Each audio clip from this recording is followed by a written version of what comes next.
Now we have officially seen it all. This is the definition of insanity. Chelsea Manning. The same Chelsea Manning who was imprisoned for leaking classified government documents appears to be running for the U.S. Senate.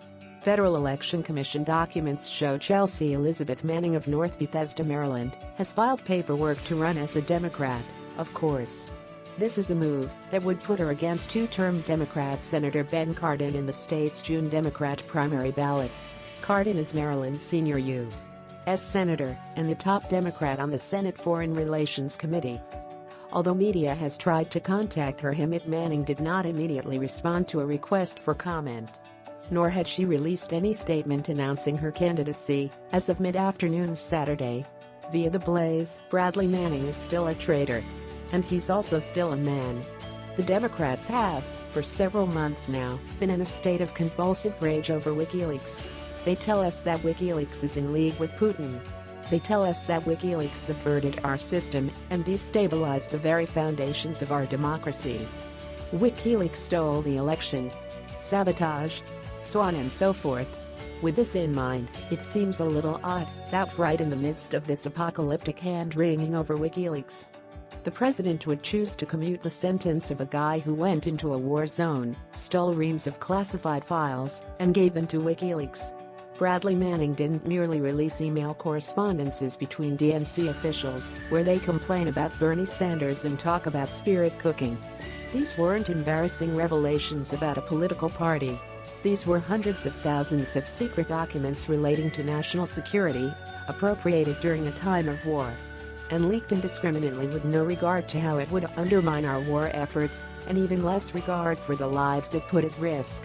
The Democrats apparently want us to believe that humiliating Hillary Clinton is a far worse crime than jeopardizing the safety of our troops, intelligence officers, and allies.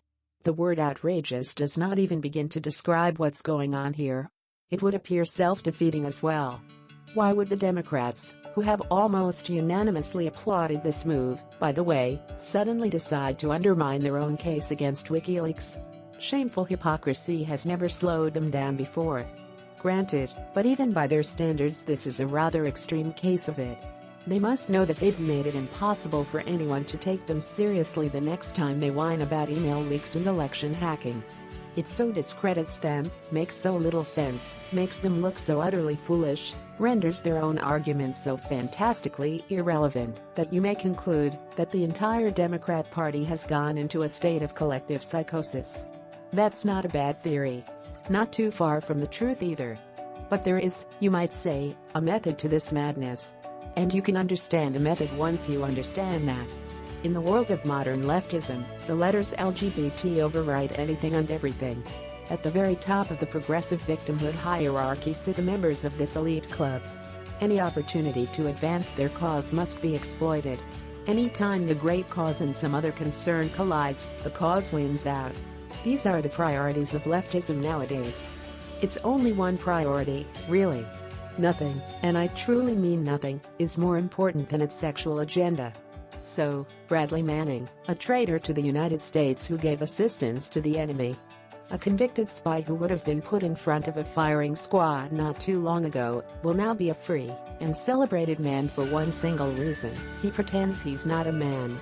Because Manning came out as transgender, after committing his act of treachery, he became a hero to the left. A trans hero, specifically, which is the most heroic kind of hero. That's why he will be getting out of prison. For that reason and no other. The left admitted up front that it wants Manning out of prison, solely because he cross-dresses. Before his commutation was announced, the media wrote story after story describing the bleak life of a woman in a men's prison. They insisted that it's an injustice to force a woman to remain incarcerated with men. And they're right, that would be an injustice, but no such injustice had actually occurred. Bradley Manning was a man when he entered prison. He's a man now. He'll be a man when he leaves. He'll be a man until he dies, and even still afterwards. Complaining that a transgender woman wasn't transferred to a women's prison is like complaining that a lunatic who thinks he's a polar bear won't be transferred to the local zoo. As per usual, Manning had already been given enormous privileges thanks to his transgender status. The government was bending over backwards, going to extraordinary lengths. To accommodate his delusions, she can now wear female prison undergarments, including a sports bra and subdued cosmetics. In early 2015, she was permitted to get speech therapy to feminize the tone and pitch of her voice and began cross-sex hormone therapy prescribed. Mr. Strangio said, by an endocrinologist brought in from the military's Walter Reed Hospital. Since then, Ms. Manning wrote, she has developed breasts and curvier hips. There have been significant changes since I've been taking the hormones, and I am happy with them, she said. But, citing security risks, the military rejected the recommendation of an outside psychologist who said she should be permitted to further feminize her appearance by growing her hair longer than male military standards. Mr. Strangio is helping her challenge that restriction. But this wasn't enough. It never is. We were using tax money to facilitate the sexual fantasies of a traitor. But still the left was not satisfied. They never are. Manning's transgender status shouldn't merely entitle him to privileges in prison, they demanded.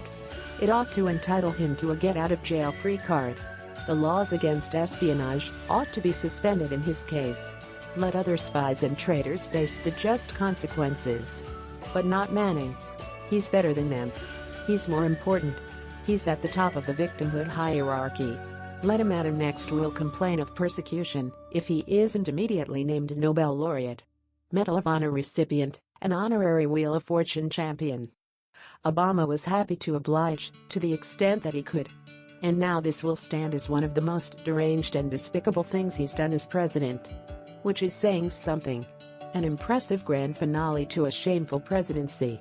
Manning, who is a transgender formerly known as Bradley Manning, was convicted by a court-martial back in 2013 of leaking hundreds of thousands of classified documents to WikiLeaks and sentenced to 35 years in prison.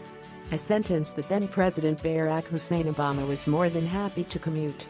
Manning was released from a military prison last year after serving 7 years for something she should have hung for.